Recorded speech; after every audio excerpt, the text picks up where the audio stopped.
हिन माह शाबान जी 15 रात ते इनकार कंदा आहिनि त हिन रात जी का हैसियत कान्हे का ऐं इहा बिदत आहे। असां सभु मुस्लमान अल्हम्दुलिल्लाह ख़ासि उन्हनि रातियुनि में जंहिंमें को वॾो कमु थियो हुजे, अल्लाह रब्बुल आलमीन जे हुज़ूर सभु मुस्लमान कोशिशि कंदा आहियूं त मस्जिदुनि में वञी करे नफ़ल पढ़ूं, फ़र्ज़ नमाज़ जमायत सां अदा कयूं, क़ुरान करीम फ़ुरक़ान हमीद जी तिलावत कयूं, सलात व तस्बीह खे जमायत सां या फ़र्दन अकेले अकेले अदा कयूं, अल्लाह जे हबीब जो ज़िक्र कंदा आहियूं, सुबहान अल्लाह, अल्हम्दुलिल्लाह, अल्लाहु अकबर, ला इलाहा इल्लल्लाह जूं तस्बीहात पढ़ंदा आहियूं, ज़िक्र ऐं मबूअन करीमन सल्लल्लाहु अलैहि वसल्लम जिन जे हुज़ूर में दुरूद ऐं सलाम जो नज़रानो पेश कंदा आहियूं।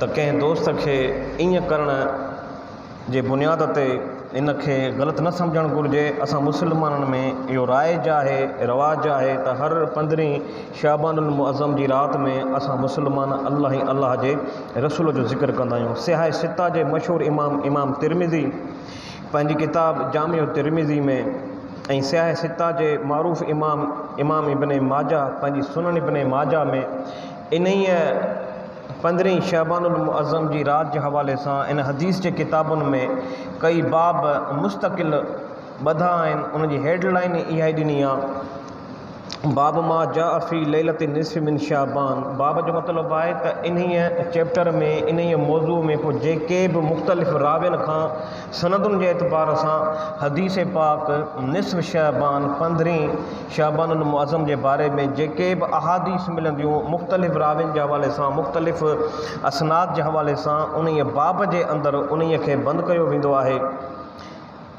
ऐं इहे तमामु इमाम इब्न हिब्बान रहमतुल्लाह अलैह पंहिंजी सही हदीस जी किताब असही में बि इन्हीअ मौज़ू ते अलॻि चैप्टर लिखियो आहे, ज़िक्रो मग़फ़िरतिल्लाहि जल्ल व अला फ़ी लैलति निस्फ़ मिन शाबान लिमन शाअ मिन ख़ल्क़िही इल्ला मन अशरक बिही औ कान बैनहु व बैन अख़ीही शहनाहु। इन मौज़ू जे हवाले सां उन्हनि बि पंहिंजी सही हदीस किताब में इन्ही जे मुतलिक़ निस्फ़ माह शाबान जे हवाले सां अहादीस खे आंदो आहे, मुख़्तलिफ़ रावियुनि जे हवाले सां, मुख़्तलिफ़ असनाद जे हवाले सां। ऐं अल्हम्दुलिल्लाह इमाम इब्न शैबा, इमाम अहमद बिन हम्बल, इमाम तबरानी रहमहुल्लाह ताला, इमाम इसहाक़ बिन राहवे, इमाम अबू बकर बहकी, इन्हनि पंहिंजनि किताबुनि में सैयदना शेख अब्दुल क़ादिर जीलानी, पीरान पीर दस्तगीर बादशाह पीर, गुनियतुत तालिबीन में इन्हनि पंहिंजनि किताबुनि में, इमाम इब्न रजब हम्बली, इमाम जलालुद्दीन सयूती रहमहुल्लाह ताला, शाह शेख अब्दुल हक मुहद्दिस देलवी रहमतुल्लाह ताला अलैह पंहिंजी किताब मां सबत बिस्सुन्ना में, इन्हनि मुख़्तलिफ़ किताबुनि में हिन ई राति में जंहिंमें अल्हम्दुलिल्लाह असां सभु मुस्लमान गॾु थी वेठा आहियूं अल्लाह जे हबीब जे ज़िक्र जे लाइ, अल्लाह जे हुज़ूर में सजदा रेज़ थियण जे लाइ, तस्बीह तहलील ज़िक्र अज़कार सलात शरीफ़ ऐं क़ुरान करीम फ़ुरक़ान हमीद जी तिलावत शरीफ़ जे लाइ इहो ई अल्हम्दुलिल्लाह हिन रातियुनि में असां कंदा आहियूं। पंहिंजे रब खां पंहिंजे गुनाहनि ते शर्मसार थींदा आहियूं, माफ़ियूं तलबींदा आहियूं ऐं गुनाहनि जी बख़्शिश तलबींदा आहियूं। इन ई हवाले सां इन्हनि वॾनि इमामनि बुज़ुर्गनि अल्लाह वारनि पंहिंजी किताबुनि में इन ई राति जे हवाले सां उनजे फ़ज़ाइल ते ॻाल्हायो आहे, उन जे वजूद ते ॻाल्हायो आहे ऐं इहो ई असांजो अक़ीदो ऐं नज़रियो आहे। तक़रीबन कमो बेश 10 असहाब सबरनि खां बि माह निस्फ़ शाबान जी राति जे बारे में मबून करीमन सल्लल्लाहु अलैहि वसल्लम खां मुख़्तलिफ़ रावियुनि जे हवाले सां, असनाद जे हवाले सां रिवायात मौजूदु आहिनि, जंहिंमें सैयदना अब्दुल्लाह बिन अमर रज़ी अल्लाह ताला अन्हु, हज़रत मुआज़ बिन जबल रज़ी अल्लाह ताला अन्हु, हज़रत अबू हुरैरा रज़ी अल्लाह ताला अन्हु, हज़रत अबू सअलबा रज़ी अल्लाह ताला अन्हु, हज़रत औफ़ बिन मालिक रज़ी अल्लाह ताला अन्हु, हज़रत अबू बकर सिद्दीक़ रज़ी अल्लाह ताला अन्हु, जनाब अबू मूसा अशरी रज़ी अल्लाह ताला अन्हु, जनाब उम्मुल मोमिन आयशा सिद्दीक़ा रज़ी अल्लाह ताला अन्हा, जनाब अली बिन अबी तालिब करमल्लाहु ताला वजहुल करीम मौलाए कायनात रज़ी अल्लाह ताला अन्हु ऐं सैयदना उस्मान बिन आस रज़ी अल्लाह ताला अन्हु खां माह निस्फ़ शाबान जेका 15 शाबान मुअज़्ज़म जी राति अल्हम्दुलिल्लाह अॼु असां पाकिस्तान में मोरे शहर सिंध में मल्हाए रहिया आहियूं। इन्हीअ भलारी राति जे हवाले सां मऊन करीमनि जा फरमूदात मौजूदु आहिनि त बेशक इहा राति आहे, इन ई राति जो वजूद आहे। इन ई राति में रब्बुल आलमीन पंहिंजे बाननि ते महिरबानियूं फरमाईंदो आहे, उन्हनि खे मलाइकनि जे ज़रिए निदा ॼाणाईंदो आहे त आहे को तव्हां में को गुनहगार बानो जेको पंहिंजे पंहिंजे गुनाहनि जी बख़्शिश मूं रब खां तलबे मां उनखे बख़्श कयां। आहे को साइल जेको मूं अल्लाह खां सुवाल करे मां उनजो सुवाल पूरो कयां। आहे को रोज़ी घुरण वारो उनखे रोज़ी अता कयां। आहे को बे औलाद उनखे औलाद अता कयां। आहे को ज़माने जो सताइल जेको मूं अल्लाह रब्बुल आलमीन जे हुज़ूर में इन ज़माने जे सताइण खां पनाह घुरे मां उनखे पनाह अता कयां। अहिड़े क़िस्म जे रब्बुल आलमीन जूं रहमतूं आवाज़ ॾींदियूं रहंदियूं आहिनि।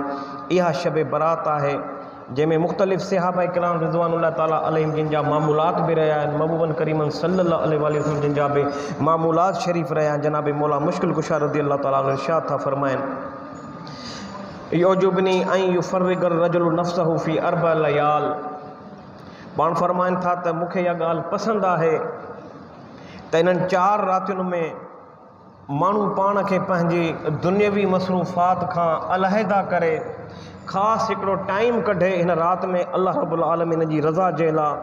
उहे 4 रातियूं आहिनि। पाण इरशाद फ़रमाइनि था लैलतुल फ़ितर माह रमज़ान मुबारक जंहिं महिल पूरो थींदो आहे ऐं उन्हीअ जो शवाल जी जेका पहिरीं तारीख़ ईंदी आहे जेका मुस्लमाननि जे लाइ ईद उल फितर जो ॾियारो हूंदो आहे उन्हीअ जी राति में ऐं लैलतुल अदहा जेका वॾी ईद ईंदी आहे क़ुर्बानी वारी ईद ईंदी आहे उन्हीअ ईद राति में व लैलतुल निस्फ़ मिन शाबान ऐं शाबानुल मुअज़्ज़म जी जेका निस्फ़ राति आहे जेके 15 जी राति चयो वेंदो आहे ऐं इन्हीअ राति में व अव्वलो लैलतिन मिन रजब ऐं फ़रमायो त माह रजबुल मुरजब जॾहिं शुरू थींदो आहे ऐं उनजी पहिरीं राति ईंदी आहे उनजी पहिरीं राति में माण्हू पंहिंजो पाण खे दुनियावी मसरूफ़ात खां हटाए करे जनाब मौला मुश्किल कुशा अलैहिस्सलाम फ़रमाइनि था त उहो माण्हू मूंखे उन माण्हू जी ॻाल्हि पसंदि आहे जेको इन्हनि रातियुनि में ख़ासि पंहिंजो वक़्तु पंहिंजे रब जी इबादत जे लाइ सर्फ़ करे थो ऐं फ़ारिग़ करे थो ऐं पंहिंजो पाण खे पंहिंजी रब जी ज़ात ॾांहुं मुतवजह करे थो। असांखे पसंदि आहिनि अहिड़ा माण्हू जेके ख़ासि इन्हनि रातियुनि में पंहिंजे रब खे राज़ी रखनि था।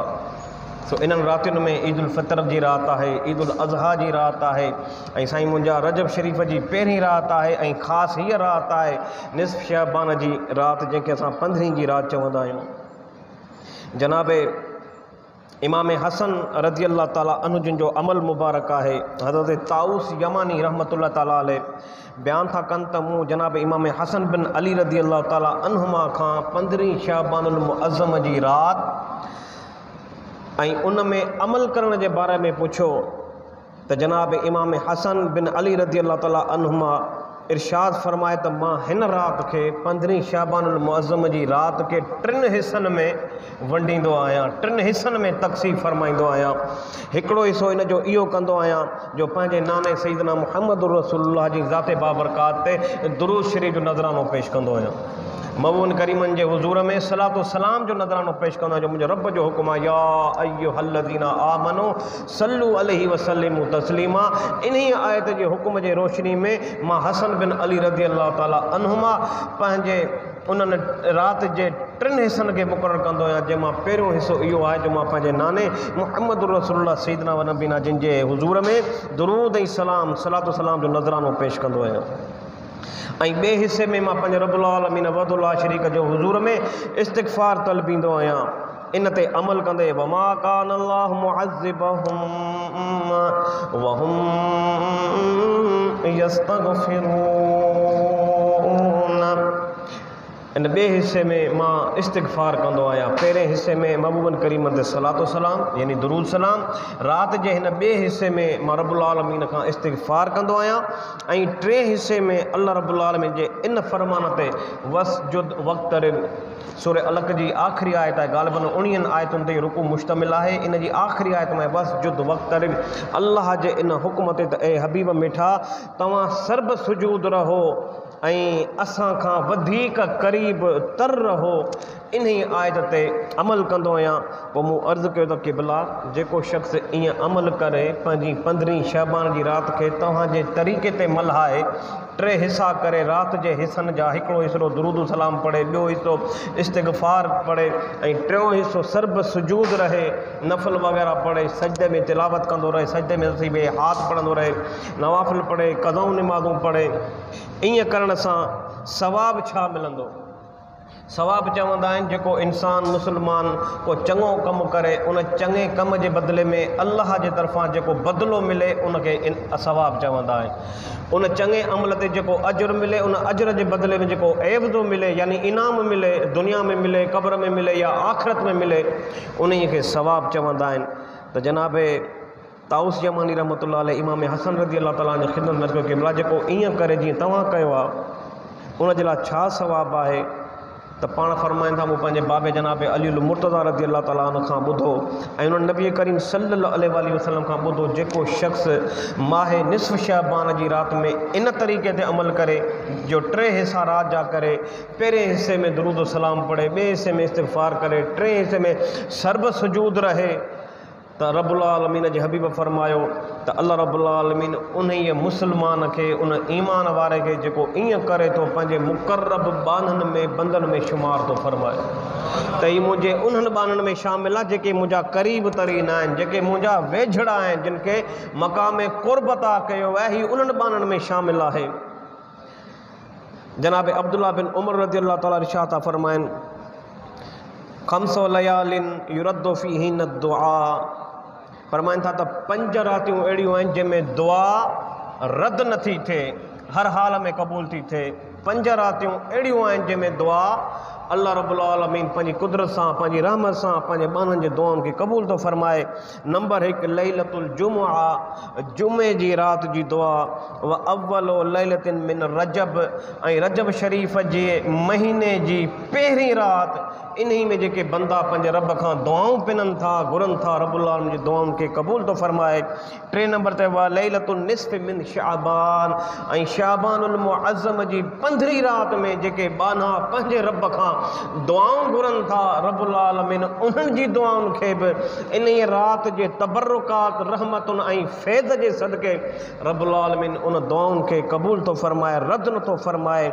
नंबर 4 व लैलतुल ईद व लैलतुन नहर, ईदुल फितर शवाल जी पहिरें ॾींहं ते जेका असां मुस्लमान ईद मल्हाईंदा आहियूं ऐं क़ुर्बानी वारी ईद जेका असां मल्हाईंदा आहियूं, फरमायो त इन्हनि ॿिन्ही ईदुनि जी रातियुनि में जेके बाना पंहिंजे रब खां जेका दुआ घुरनि था, अल्लाह रब्बुल आलमीन उन्ही दुआउनि खे क़बूल फरमाए थो, रद्द नथो फरमाए।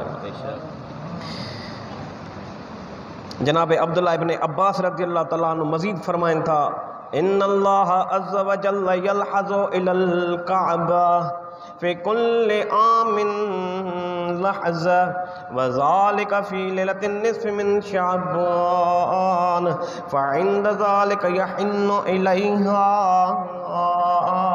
क़ुलूबुल मुमिनीन। जनाब अब्दुल्लाह इब्न अब्बास रज़ी अल्लाह ताला अन्हु फरमाइनि था त अल्लाह सुब्हानहु व तआला साल में 1 दफ़ो काबतुल्लाह शरीफ़ ते ख़ुसूसी निगाह करम फरमाईंदो आहे।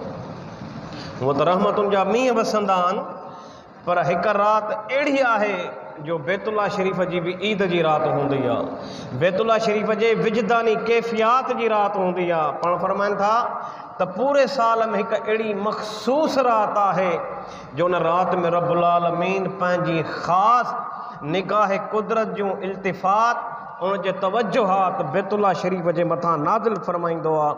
ऐं फरमाइनि था त उहा राति तव्हांखे ख़बर आहे त कहिड़ी राति आहे? फरमाए त जॾहिं जॾहिं हर साल शाबानुल मुअज़्ज़म जे 15वीं जी राति ईंदी आहे, रब्बुल आलमीन जे रहमतुनि जूं निगाहूं, उन जे कुदरतुनि जूं निगाहूं, सिधनि लफ़्ज़नि में चइजे त रब जे मुहबतुनि जूं ख़ासि निगाहूं 15वीं जी राति बैतुल्लाह शरीफ़ ते मथां नाज़िल थींदियूं रहंदियूं आहिनि। इहा निस्बत बि मुस्लमाननि खे रब्बुल आलमीन इन महीने में इन राति सां अता फरमाई आहे। पोइ छा थींदो आहे जो इन मौक़े ते अल्लाह ई अल्लाह जे हबीब ते ईमान रखण वारनि जा दिलि जेके हूंदा आहिनि, जेके आशिक़ हूंदा आहिनि, उन्हनि जा दिलि वधीक बैतुल्लाह शरीफ़ जे लाइ तड़पंदा आहिनि त असांखे काश इन्हनि घड़ियुनि में बैतुल्लाह जी ज़ियारत, उन जे अनवार ऐं तजल्लियात जो मौक़ो मिली वञे, जो जंहिं राति जे पहरनि में निस्फ़ माह शाबान 15वीं शाबान मुअज़्ज़म जी राति में रब्बुल आलमीन ख़ुसूसी हिन जे मथां निगाह करम फरमाईंदो आहे। जनाब अनस रज़ी अल्लाह ताला अन्हु फरमाइनि था अरबअ लयालिहिन्न का अयामिहिन्न व अयामुहुन्न का लयालिहिन्न युबिरुल्लाहु फ़ीहिन्न फीहिन्नल कसम व युअतिकु फीहिन्नन नसम व युअति फीहिन्नल जज़ील लैलतुल क़द्र व सबाहुहा व लैलतु अरफा व सबाहुहा व लैलतुन निस्फ़ मिन शअबान व सबाहुहा व लैलतुल जुमुअति व सबाहुहा। जनाब अनस फरमाइनि था त 4 ॾींहं ऐं उन्हनि 4 ॾींहंनि जूं रातियूं, 4 ॾींहं ऐं उन्हनि जूं 4 ॾींहंनि जूं रातियूं, उहे रातियूं ॾींहंनि वांगुरु आहिनि ऐं उहे ॾींहं रातियुनि वांगुरु आहिनि। यानी उन ॾींहं जे फज़ीलत में न का कमी घटिताई आहे, न वरी उन ॾींहं जी राति में का कमी घटिताई आहे।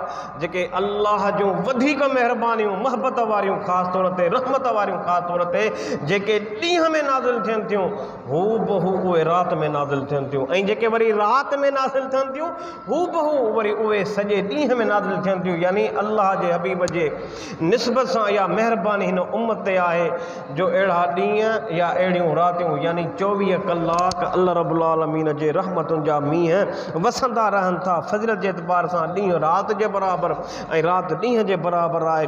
फरमायो त उन में अल्लाह ताला पंहिंजे बानण जी कसम खे पूरो फरमाईंदो आहे। जेका ॻाल्हि ज़बान मां कढंदा आहिनि रब्बुल आलमीन खे पूरो फरमाईंदो आहे। जे कसम खणंदा रब्बुल आलमीन उनखे हर हाल में पूरो फरमाईंदो आहे। ऐं फरमायो त रब्बुल आलमीन उन्हनि माण्हुनि खे जहन्नम खां आज़ादु फरमाईंदो आहे ऐं उन में तमामु घणो अजुर ऐं सवाब अता फरमाईंदो आहे। ऐं उहे रातियूं ऐं ॾींहं छा आहिनि? शबे क़द्र। शबे क़द्र जेका असां मुस्लमान 27वीं जी रमज़ान करे मल्हाईंदा आहियूं, शबे क़द्र, क़द्र वारी राति ऐं उन जो ॾींहुं 27वीं जो ॾींहुं। ऐं योम अरफ़ा 9 ज़िलहिज्जा ऐं उनखे योम अरफ़ा चयो वेंदो आहे ऐं उन जी राति शबे अरफ़ा चयो वेंदो आहे। इहो ॾींहुं ऐं इहा राति। नंबर 3 ऐं शबे बरात।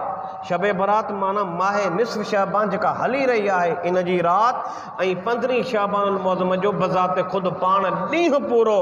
ऐं नंबर 4 व लैलतुल जुमुअति व सबाहुहा। फरमाए त जुमे जी राति ऐं जुमे जो ॾिहाड़ो इन में अल्लाह जा बाना जेको कुझु बि पंहिंजे रब खां तलबींदा आहिनि रब्बुल आलमीन जी ॻाल्हि खे पूरो फरमाईंदो आहे।